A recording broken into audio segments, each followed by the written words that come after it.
kas mūs sagaida kriptovalūtas tirgu, kādā fāzē ir karš starp Irānu un ASV, un liela nedēļa ir šī nedēļa.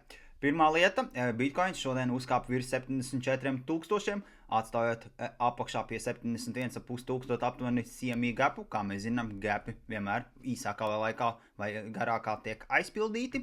Šonedēļ 18. martā, kas ir trešdien, būs FOMC tikšanās, jeb mītiņš, lems par procentu likmi Amerikā. Kā šobrīd dati rāda, tad procentu likme netiks mazināta, tā paliks nemainīga.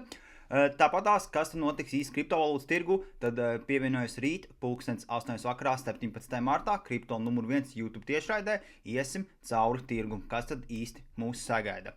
Un, ja mēs paskatāmies par naftas cenu, tad Trumps paziņo to, ka atļaus Irānas tankuģiem izvest naftu, lai kaut kādā veidā stabilizētu cenu, un šodien cena arī reaģē naftai, tā nokrīt zem $100 ASV dolāru.